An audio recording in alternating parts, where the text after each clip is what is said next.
নতুন বাংলাদেশে থাকবে না কোনো বৈষম্য। ধর্ম বর্ণ নির্বিশেষে সকল মানুষ তার ন্যায্য অধিকার ভোগ করবে। অধিকারের এই জায়গাগুলো চিহ্নিত করে রাষ্ট্র ব্যবস্থাকে তা মনে করিয়ে দিতে সোমবার রাজধানীতে আলোচনা সভার আয়োজন করে বেসরকারি উন্নয়ন সংস্থা অ্যাকশনএইড। ছাত্র জনতার গণ অভ্যুত্থানের পর যে বাংলাদেশের জন্ম হয়েছে সেখানে বাঙালি, পাহাড়ি, দলিত, হিজড়া ও প্রতিবন্ধী সহ সকল মানুষের সমান অধিকার, অথচ এই অধিকারই বঞ্চিত হয়ে আসছে মানুষ। আগামীর বাংলাদেশে আর যেন কেউ বঞ্চনার শিকার না হয়, সেজন্য করণীয় ঠিক করতে সকলে মিলে সমতা নামে সংলাপের আয়োজন করে বেসরকারি উন্নয়ন সংস্থা অ্যাকশনএইড। এতে বিভিন্ন শ্রেণী পেশার মানুষ অংশ নেন। আগেও ঢাকা শহরে বা যেখানেই যায় না কেন বিভিন্ন রকমের হ্যারাসমেন্টের শিকার হয় just because of our face. বড় বৈষম্যের কারণ আমরা ছোট কেন, আমাদের বয়স কম কেন, আপনি নারী কেন?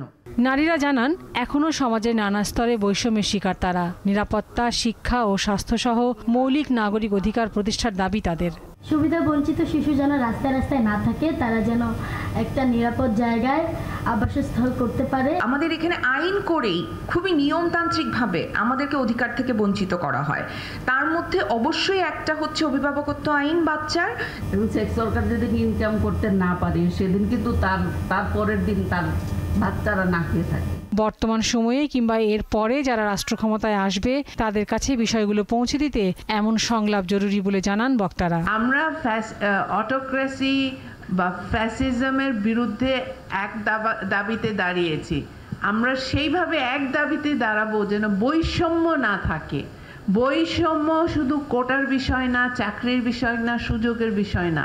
আমরা যখন সাংবিধানিক সংস্কারের কথা বলি, শুধুই কি রাষ্ট্র পরিচালনা? আমাদের কিন্তু প্রথমেই আমাদের জনগণের অধিকার, বাংলাদেশি হিসেবে অধিকারটা আগে আদায় করতে হবে, তারপরে রাষ্ট্র পরিচালনা।